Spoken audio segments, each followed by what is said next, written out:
आपको बताया था कि जिसने पहले हमारा पिछला वीडियो नहीं देखा, पहले आप वो पिछला वीडियो ज़रूर देखें, प्ले लिस्ट में आपको मिल जाएगा, तभी आपको ये समझ में आएगा। मैंने पिछली वीडियो में आपको पढ़ाया था कि इसके कौन कौन से भाग होते हैं और ये किस तरह से काम करता है। इसके कुछ भागों के बारे में मैंने आपको बता दिया था, कौन कौन से इसके भाग होते हैं।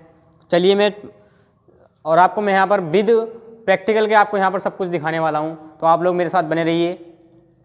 मैं आपको विद प्रैक्टिकल यहाँ पर दिखाऊंगा, आप लोगों के अच्छे से समझ में आया, इसलिए मैं आपको प्रैक्टिकली आपको यहाँ पर दिखाने वाला हूँ। तो चलिए मैं टॉपिक शुरू करने से पहले मैं आपको कुछ अल्टरनेटर के जो भाग हैं उसके बारे में आपको जानकारी करा देता हूँ। तो आप देखिए, स्क्रीन पर ध्यान दीजिए, स्क्रीन पर आपको कुछ देखिए भाग दिखाई देंगे, देखिए ध्यान से देखिए, आपको स्क्रीन पर कुछ भाग दिखाई देंगे। ये आपको कुछ भाग दिखाई दे रहे होंगे। इसमें ये रोटर है, इसमें स्टेटर है, बीयरिंग दिखाई दे रहे हैं आपको, इसमें रेगुलेटर लगा हुआ है, पोल कोर हैं, शाफ्ट लगी हुई है इसमें, देखिए आप ध्यान से देखिए, इसमें पुली लगी हुई है इसके अंदर, ध्यान से देखिए आप। तो ये इसके पार्ट्स हैं, मैंने आपको पिछली वीडियो में भी पढ़ा दिया था, ये आपको बता दिए थे कि इसमें ये पार्ट्स होते हैं। इसका देखिए स्टेटर है, स्टेटर पर बाइंडिंग की हुई है, रोटर पर भी बाइंडिंग की हुई है, बीयरिंग लगी हुई है इसमें और एक पुली लगी हुई है, रेगुलेटर भी इसमें लगा हुआ है और डीसी जनरेटर यानी डीसी स्रोत भी इसमें लगा हुआ है। तो ध्यान से देखें आप।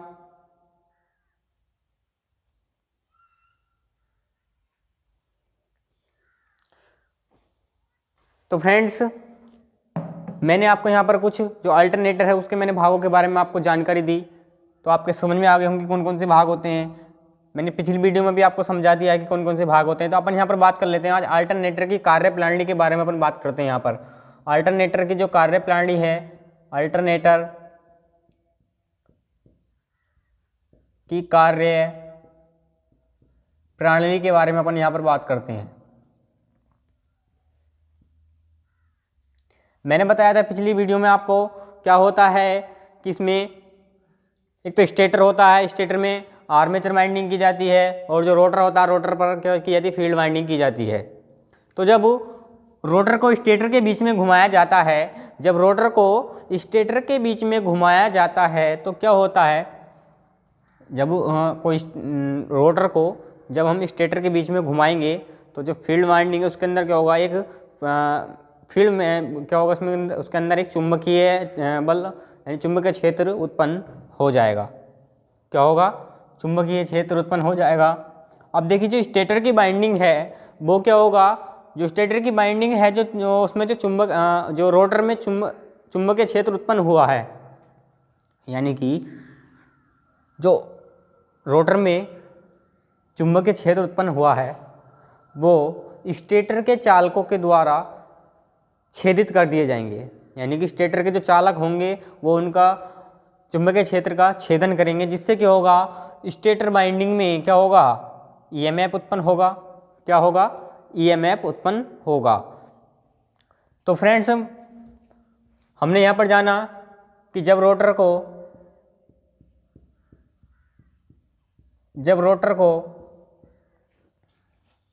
स्टेटर के बीच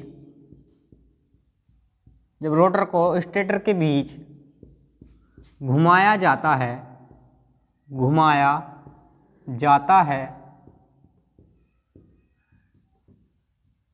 तब रोटर फील्ड वाइंडिंग में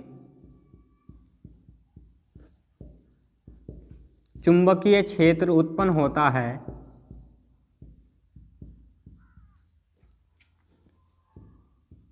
है जो स्टेटर होता है, स्टेटर के चालकों द्वारा, यानी कि स्टेटर के अंदर जो बाइंडिंग की जाती है उनके द्वारा छेदित कर दिया जाता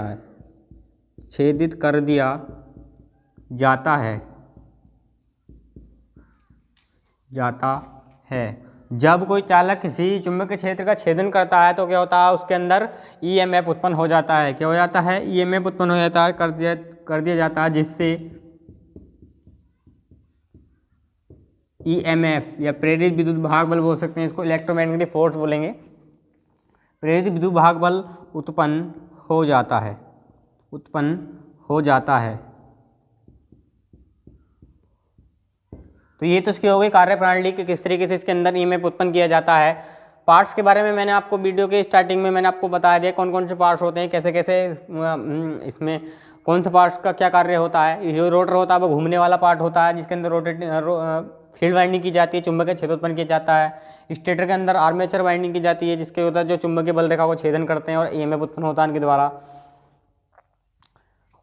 अब देखिए इसके मैं बता दूं, जो ईएमएफ है यानी कि विद्युत वाहक बल की समीकरण, विद्युत वाहक बल की समीकरण निम्न सूत्र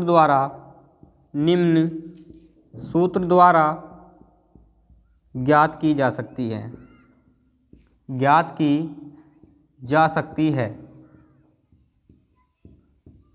है।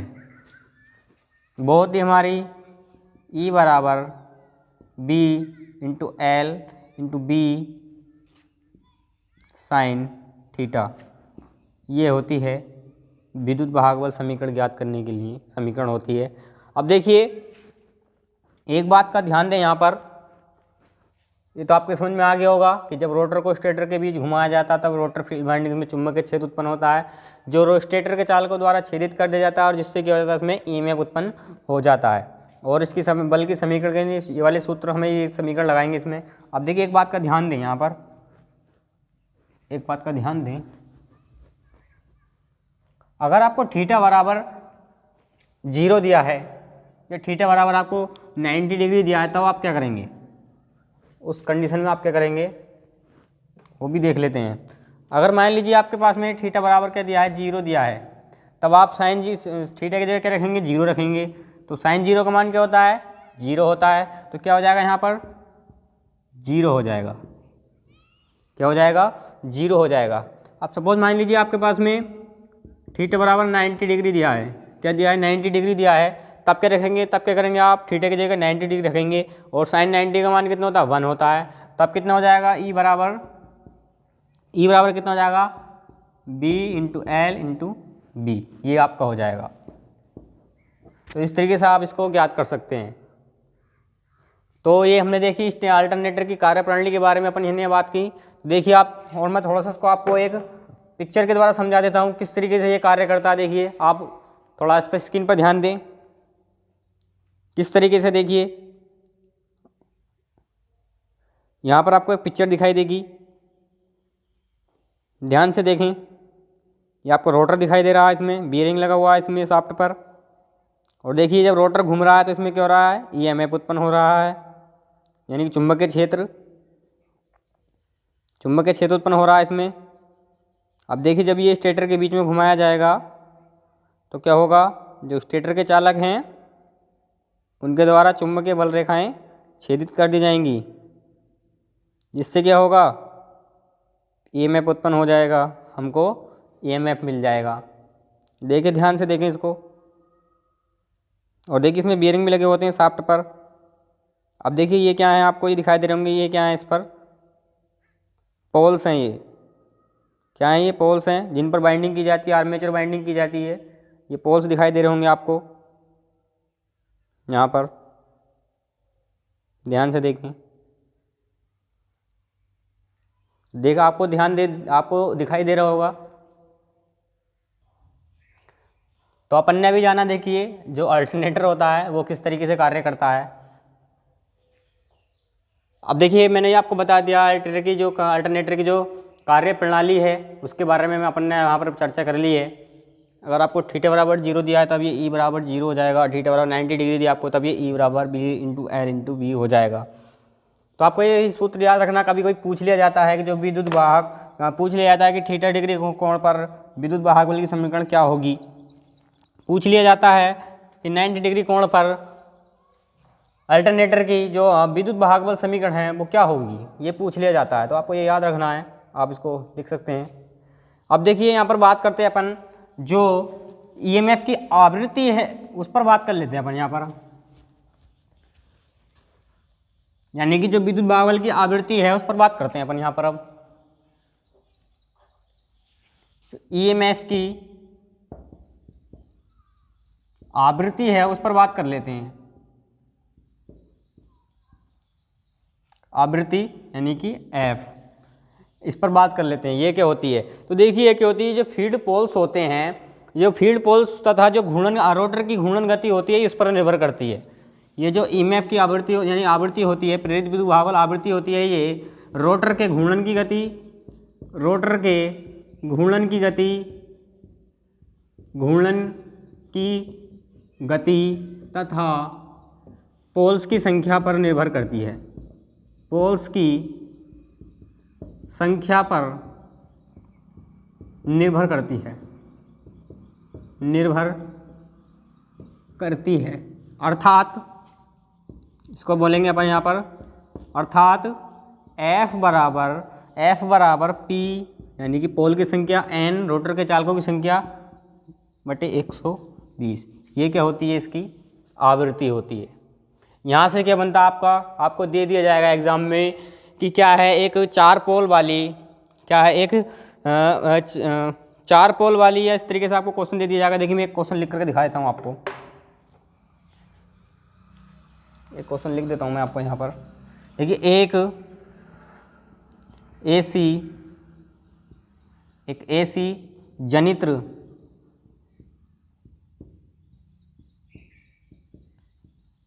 फ्रीक्वेंसी 50 हर्ट्ज है, 50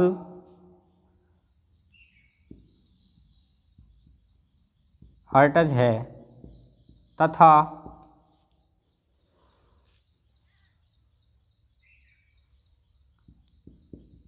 रोटर 600 आरपीएम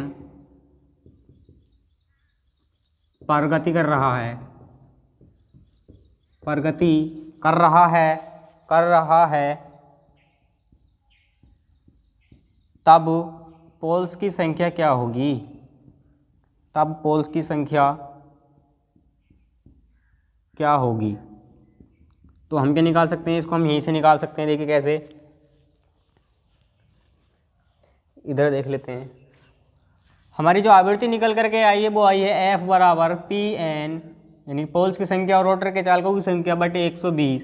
अब देखिए यहाँ पर आवृत्ति कितनी दे रखी है, यानी फ्रिक्वेंसी कितनी है हमारी, 50 हर्ट्ज है। आपको पता ही है कि भारत की जो फ्रिक्वेंसी भी कितनी है, 50 हर्ट्ज ही है।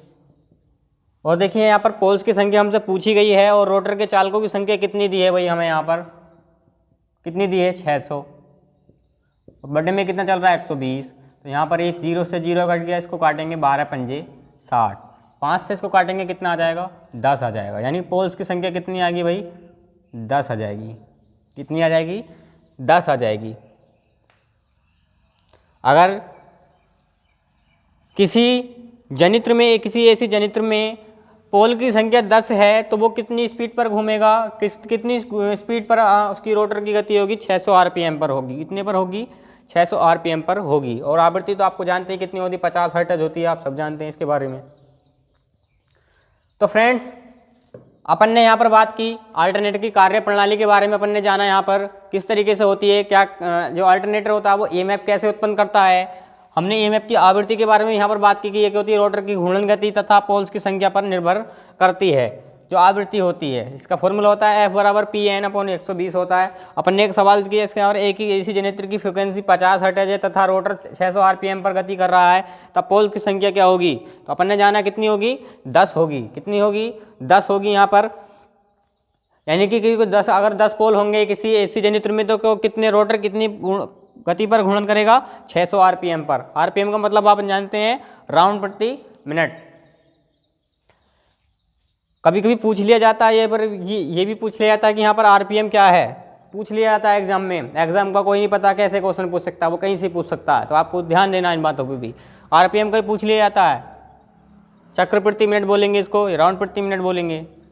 तो फ्रेंड्स अगर आपको हमारा ये वीडियो पसंद आया हो तो आप हमारे वीडियो को लाइक कीजिए और अपने दोस्तों में शेयर कीजिए, ताकि आप और आपके दोस्त जो जितने भी इलेक्ट्रिकल ट्रेड से आने वाले एग्ज़ाम्स हैं उनको आप क्वालिफाई कर सकें और आप अपना भविष्य को उज्जवल कर सकें।